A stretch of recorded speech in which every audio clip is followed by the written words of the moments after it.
নমস্কাৰ আপোনালোকক সকলোকে পুনৰবাৰ অসম কুইক চেনেললৈ স্বাগতম জনাইছোঁ।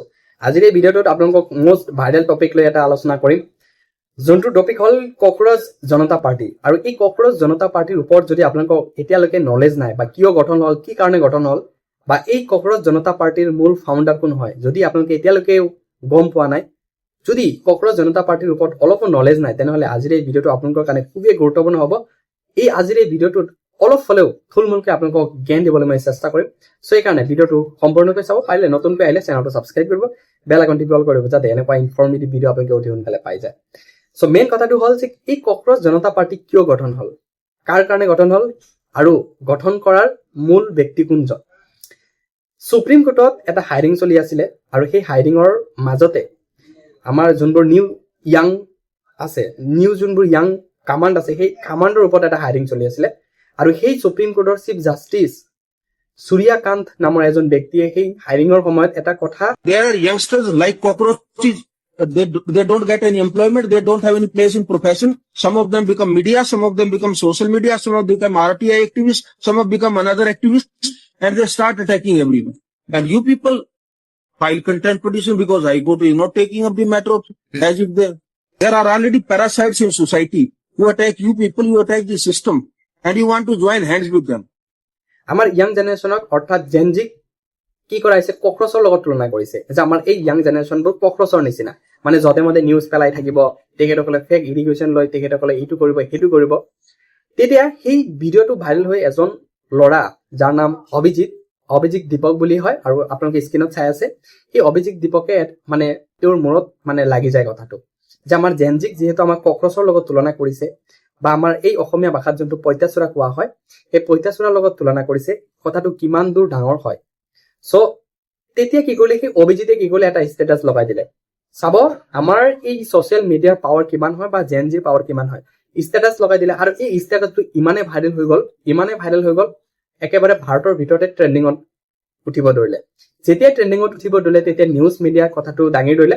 চ' কথাটো দাঙি ধৰাৰ পিছত যোনবোৰ আমাৰ য়াং জেনেৰেশ্যন আছে, তেওঁলোকৰ অন্তৰত লাগি গ'ল যে সঁচাকৈ আমি কক্ৰচ হয় নেকি, ইমান কষ্ট কৰি যদি আমি চাকৰি এটা কৰিব নোৱাৰো, আৰু সেই চাকৰিৰ পিছত যদি আমি কিবা এটা সুপ্ৰিম কোৰ্টত কিবা এটা ফাইল আমি কৰিব যাওঁ, তেতিয়া আমাক কক্ৰচৰ লগত মানে বহুত উচ্চ লেভেলৰ অফিচাৰবোৰ আছে, আমাৰ এই জেনেৰেশ্যনক কোনটো নজৰত চাই আছে। আমি যদিও ইমান এটা চাকৰিৰ কাৰণে ইমান কষ্ট কৰিব লাগে, এটা পষ্টৰ ওপৰত ইমান কষ্ট কৰিব লাগে, ৰিজাৰ্ভেশ্যন থাকে, তাৰ পিছতো আমি চাকৰিটো পাবলৈ সক্ষম নহয়, আৰু সেই ছাত্ৰজনক বা সেই আনএমপ্লয়জনক যদি যেতিয়া কক্ৰচৰ লগত তুলনা কৰে, তেনেহলে আমাৰ য়াং কামাণ্ডৰ অৰ্থাৎ জেনজি কিমান দুখ লাগিব। তেতিয়া সেই জেনজিয়ে কি কৰিলে, সঁচাকে যদি আমাক কক্ৰচৰ লগত তুলনা কৰিছে, তেনেহলে আমি কি কৰো, এটা পাৰ্টি বনাম। সেই পাৰ্টিটোৰ নাম দিলে, অভিজিতে কি কৰিলে, কক্ৰজ জনতা পাৰ্টি বুলি এটা একাউণ্ট খুলিলে। যেতিয়া এই কক্ৰজ জনতা পাৰ্টি বুলি একাউণ্ট খুলিলে, তেতিয়া ৰাতিৰ ভিতৰতে একেবাৰে মিলিয়ন ফলোৱাৰ্ছ হৈ গ'ল। মিলিয়ন ফলোৱাৰ্ছ হোৱাৰ পিছতে আমাৰ এই কক্ৰজ জনতা পাৰ্টিটো খুবেই ভাইৰেল হৈ গ'ল। বৰ্তাত এতিয়ালৈকে কিন্তু আমাৰ ভাৰতত পুৰা ট্ৰেণ্ডিঙত আছে। এতিয়া এই জনতা পাৰ্টিটো সঁচাকে আমাৰ ইণ্ডিয়ান কমিশ্যনৰ ফালৰ পৰা, অৰ্থাৎ ইলেকশ্যন কমিশ্যনৰ ফালৰ পৰা এতিয়ালৈকে ৰেজিষ্ট্ৰেশ্যন হোৱা নাই, বা একচেপ্ট কৰিব নে নাই, সেইটো এতিয়ালৈকে কোনো ধৰণৰ কনফাৰ্মেশ্যন নাই। আমাৰ য়াং জেনেৰেশ্যন ইমান পাৱাৰফুল হ'ব পাৰে, দেশখন সলাই দিব পাৰে।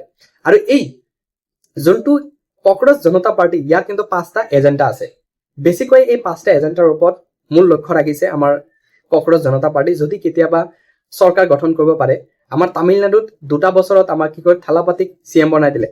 চ' আমাৰ ভাৰতত এনেকুৱা যদি কিবা পদক্ষেপ লয়, CJP পাৰ্টি, এই CJP পাৰ্টিয়ে যদি আমাৰ ভাৰতত ইলেকশ্যন আৰম্ভ কৰিব দিয়ে, তেনেহ'লে কিন্তু বহুত কিবা কিবি চেঞ্জ কৰিব পাৰিব। ইয়াৰে ভিতৰত মষ্ট ডিমাণ্ডিং যোনটো 5 এজেণ্ডা হ'ল, প্ৰথমটো হ'ল আপোনালোকক ওমেনক 50% কি কৰাব, ৰিজাৰ্ভেশ্যন কৰাব, যোনটো আগত 30% আছিলে। তাৰপিছত যদি আপোনালোকৰ পাৰ্টিৰ পৰা যোনটো কক্ৰজ জনতা পাৰ্টিৰ ফালৰ পৰা যদি তেখেতসকলে MLA বা MP হওক, যদি তেওঁ দলটো এৰি গুচি যায়, তেনেহ'লে 20 বছৰ তেওঁক আকৌ ইলেকশ্যন খেলিব দিয়া নহ'ব, যোনটো আমাক ৰাঘৱ চাড্ডেৰ ওপৰত হৈছে। মানে আগতে আছিলে আম আদমি পাৰ্টিত, আকৌ এতিয়া বেলেগ এটা পাৰ্টিক কি কৰিছে, একচেপ্ট কৰিছে, হয়তো সকলোৱে গম পায়। আৰু আমি ৰাঘৱ চাড্ডেক বহুত আমি য়াং জেনেৰেশ্যনে ফ'ল' কৰিছিলোঁ, কাৰণ য়াং জেনেৰেশ্যনৰ লগত কথা পাতিছিলে। সেইকাৰণে আমি য়াং জেনেৰেশ্যন সকলে যোনবোৰ জেনজি আছিলে, সেই জেনজি সকলে কি কৰিছিলে, আমাৰ ৰাঘৱক কি কৰিছিল, ফ'ল' কৰিছিলোঁ। আৰু ৰাঘৱক ফ'ল' কৰাৰ এটাই কাৰণ আছিলে, আমি যে আমাক পোৱা নাই, বা ইমান এডুকেশ্যন থকাৰ পিছতো চাকৰি কিয় পোৱা নাই, এইবোৰ লৈ কথা পাতিছিলে। চ' সেইবোৰৰ আমি বহুত ইনস্পায়াৰ হৈ, মটিভেট হৈ তেখেতসকলক আমি কি কৰিছিলোঁ, ফ'ল' কৰিছিলোঁ। তেনেকুৱা মানুহৰ ওপৰতো কি কৰিলে, আমাৰ এই কক্ৰজ জনতা পাৰ্টি অলপ আওকাণ কৰি কিন্তু এনেকুৱা এজেণ্ডা আনিছে। এইবোৰ এজেণ্ডা খুবেই ভাল এজেণ্ডা আনিছে, মোৰ মতে বহুত ভাল এজেণ্ডা, নাজানো তামিলনাডুত কিন্তু 2টা বছৰতে কিন্তু আমাক থালাপতিক চিএম বনাইছে, বেলেগ এটা পাৰ্টিক এৰি নতুন পাৰ্টি কি কৰাইছে, চিএম বনাইছে। তেনেহলে আমাৰ এই যোনটো কক্ৰচ জনতা পাৰ্টি আহি আছে, এই পাৰ্টিটো যদি আমাৰ য়াং জেনেৰেশ্যনে ভালকে ছাপোৰ্ট কৰে তেনেহলে কিন্তু ভাৰতত কিবা হলেও কিবা চেঞ্জ কৰিব পাৰিব। বাকী এই ভিডিঅ'টো মাত্ৰ আপোনালোকক 10টা বা 15টা মই শ্বেয়াৰ বিচাৰিছো, যাতে সকলোৱে গম পায় যে সঁচাকে কক্ৰচ জনতা পাৰ্টি কি হয়।